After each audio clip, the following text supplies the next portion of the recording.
All right, welcome Eric Osby, our selected cube designer for CQC Spring 2025. Thank you for joining in this interview here.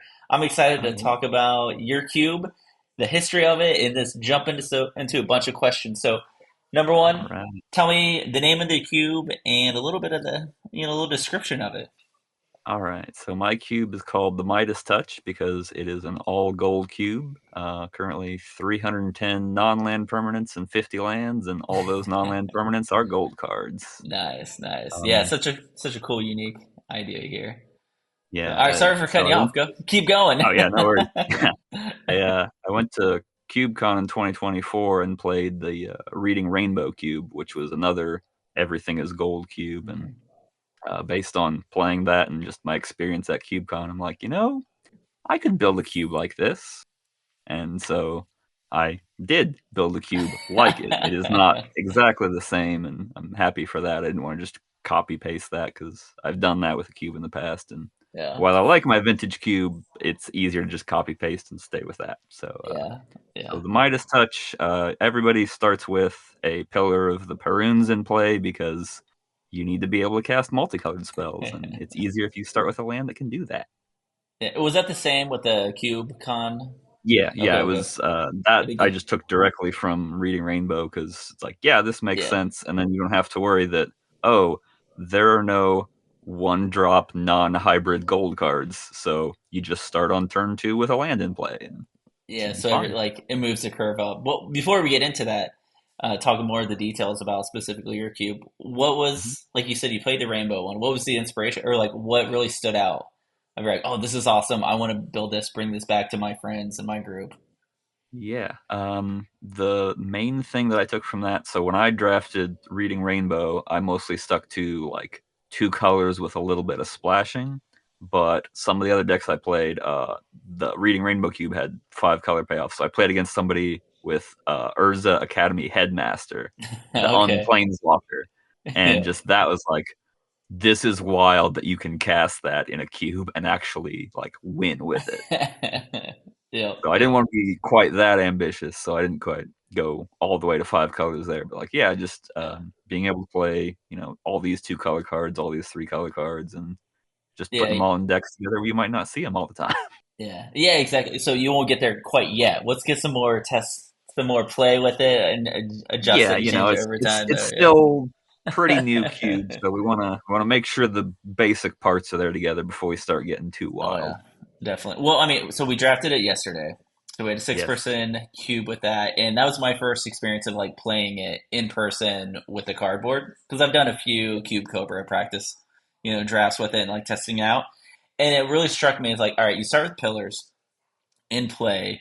And then I kind of realized like halfway through pack one and towards the end, I'm like, oh, you know what?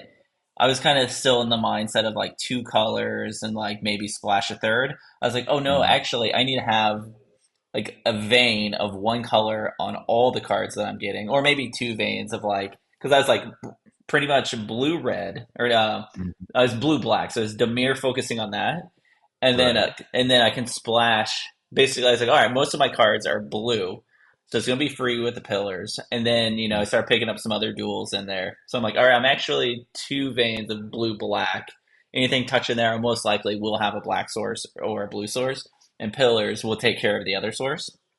Yep. So that was fun on seeing of like, all right, now it broadens what I can do, and then now you're finding all these gold cards that like normally don't play with each other, right? Mhm. So that Yep. was like the cool. That's what I picked up that I really enjoyed with it, and Excellent. a Yeah, lot that's of genuinely that's area what to I'm hoping for. explore. So. Yeah, yeah, yeah, yeah. So okay, so you mentioned you had Reading Rainbow, inspired by Mhm. that one, and then you looked at that original or like that cube list, came up with Mhm. your own. What were some like tough cuts or some things where like you mentioned five color stuff, so you don't have to go into that one, but are there other like tough cuts or tough decisions you made while building your cube? The biggest thing for me was just trying to not straight duplicate the Reading Mm, Rainbow cube okay. because, again, like that's a cube that already exists. I Yeah. liked it. It was great fun. I don't want to have exactly that same list because then I'm not really doing Yeah, yeah. anything. It's just Yeah, I'm use it as acquiring cards to inspiration. put them together. Yeah, yeah. But the one thing that definitely transferred between that cube and my cube. So there's a commander card that is two and a green, but the rules text on it says, "Oh yes, this is a multicolored card," and it gives all of your multicolored spells convoke. Philology Oh, Way. okay, okay, yeah, So if you can yeah. get that like early, it's like, okay, I can play whatever I want. I can just tap creatures, and I don't have to worry about what colors they are. Yeah, yeah. Oh yeah, because the convoke is what the color of the creature, right? You You can work can it that way. use the Yeah, color yeah. of the creature. Yep. Yeah, that's right. So No, for some reason, every time I think of convoke, I think of it as just like generic mana, but no, it's the color of the creature. So you get the creature out. Yeah, it makes all of your spells much easier to cast. That's yeah, sweet. it's like you get one down with two or three colors. Like, okay, cool. I have a second pillar in play. It just Yeah, happens to also have a body on it. yeah. So that will be interesting as you're playing out. Like, is the it's going to be difficult to get your well because everything's gold, like at least two Yep. colors, three colors, and sometimes you have double pips of multiple Mhm. colors, right? So it's the balance of like making it easier to cast those, but not too easy, right? Have you Yeah. encountered anything or like some of the gameplays or anything of like, oh, I could just play five colors and don't have to worry about the mana? Yeah. Actually, some of my games yesterday, because I was in somewhere between four and five colors. I don't remember if I actually had much of the fifth, but I was in four color flyers, and I had some fixing that was pretty good, but I had basically at least one basic of every color just because, well, there's enough things in here that I kind of need to have those lands just in Hmm. case. So Yeah. I definitely encountered a few times where I wanted to cast a spell and I did not have the mana color to pay for So it. you did it So did have that, that experience. Yeah. yeah, Niv Mizzet the Firemind, as it turns out, double blue, double Triple. red Oh, that one. is Okay, not, yeah. yeah, not the easiest thing to cast when you have two red lands and a blue land in play. Which that's good to know to think about the cards that you put in, like just knowing that the double pips of one color is more difficult, whereas the other things are a little easier. So that can give you some design strategy of making it a little bit harder to cast the spells. But you don't want it Mhm. too hard because you still want your players to cast their spells, right? Yeah, exactly. Most of the spells in the cube are single pip, even if they're two or three colors. It's like Yeah. one red, white, blue, or something like that. There's only Yeah. a couple of double cards. Yeah. Oh, and one cool thing that I liked about it was the deeper layer. So like multicolors, you can cast anything with pillars, but then the activated abilities of the cards, Hmm. you can't use pillars Yep, for can't it. use pillar for those. So I like that restriction. It made me think during the draft to actually pick up the duels, so that I'm Hmm. like, oh, even though I can cast this card to get the full value, I'll actually need the on color lands to Yep, activate it. So yeah, that's cool. yep. All right. So memorable moments. What are anything that stand out to you that you're like, oh, this is cool that this cube made that situation happen? I mean, so far, just the most memorable moment for me is us finally getting to draft it yesterday. That was the maiden draft of the Yeah, cube. like So get getting it to see it tested, get it actually going. getting worked on, getting played, like this is okay. This is really cool. I did this. What was the situation? So it was your last game, I think it was round one, game three with the Rhino, where you're able to steal the Siege Rhino. Like your opponent had Oh Siege yeah, Rhino, and it was yep, draining you every turn because it was blinking it, right? yeah. With Soul Harboring the Brago. Siege Rhino every turn, so didn't matter Yeah. if you could attack with it. Just drain for three, drain for Yeah, three. or yeah, that's right. It was the what was the creature that blinks it at the end of turn? Soul Herder. Soul Herder. Yeah, sorry, I didn't hear Yep. you say that. I was I was too busy Yeah. talking. Soul Herder blinking Yeah. you. You're able to kill it, and then did you recur it? What was the? Uh, I forget how you got that back on your side. I reanimated it with something, but I don't Okay. know. I'd have to look at my list. I don't even remember the Yep. cards now, but And something then to get it it back on my side. Yeah. yeah, yeah. So like it was just like draining three back and forth, right? And then Yep. it was interesting. You had your opponent like you were at one, had your Yep. opponent at three, and then you had an opportunity to blink the siege rhino. However, you realize, oh wait, Like, if you blink it or yeah, something, my blink puts it back under his control, yeah, and that's bad. exactly. And then you would die, right? So then you had to like Yeah. It's like, navigate okay, around instead of that. doing this thing that Yeah. kills me, let me do this other thing that kills you. Yeah, yeah. So yeah, that was a pretty cool scenario going on back and forth. It was Solemn Guard a few times because like they Yep. had And it, then you stole it. They I copied your stole Solemn it, and Guard. then Yeah, he croaking counterparted my Silumgar to steal something else to get it back, and like, yeah, wow, that was wild.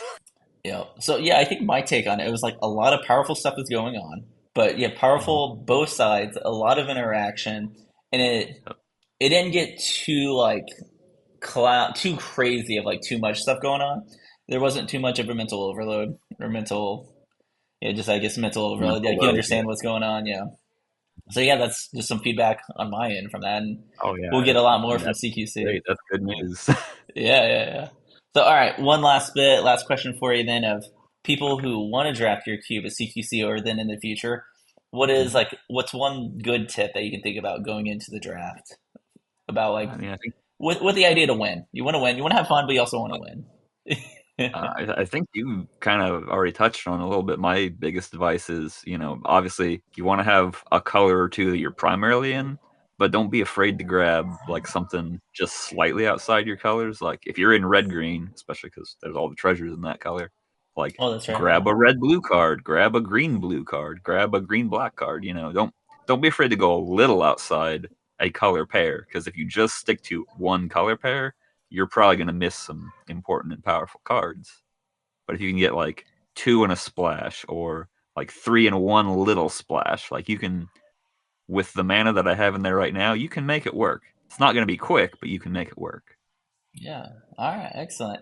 That's a good lesson just in general, being like a little greedier than you feel comfortable while drafting, because you know your opponents will be coming with the over the top power greed too. So you got to find Yeah. that balance. All right. Good. Like, Excellent. if you find a land that will help you, like definitely take the land if you think you need to, but this isn't a desert cube. There will be basics at the end, and you've got your pillar. Just, Yeah. little fixing probably wouldn't hurt. Yeah. Yeah. Definitely. I mean, also you can only play 23, 24. Well, actually, we can discuss that. Like probably 24 playables, 16 lands, because pillars is always in play. That's Yeah, at it least what I depends. went with. Yeah, it depends. Yeah, Although if your Drew, if your curve he, goes up to like 8 or 9, maybe play mm, 23-17. But yeah, if you're stopping at like 6 or 7, you could probably get away with 16 most of the time. I love how you could Aggro say in this like kind of format is just no, much it's lower down the curve than well, you think. aggro changes though too because it's like you don't have any one drops. The aggro is like one, two, three, or two, three, four, right? It's Yep, basically a one, two, three. But then yep. also I like how it's perfectly normal to be able to go to 8, 9, 10 mana value in your Yeah, cube. like It's like a one of the other matches, somebody hard casts a comma. Like, yeah, that yeah, happens in this cube. that's awesome. Cool. All right. I had a tremendous amount of fun playing it. I think it's going to be a great selection for CQC, and thank you for building it and letting us use it for the event. I appreciate it. I'm excited to be selected, honestly. I was not 100% sure that was going to happen, so thank you guys for picking me. I'm I'm tickled. Awesome. All right. Thanks a lot.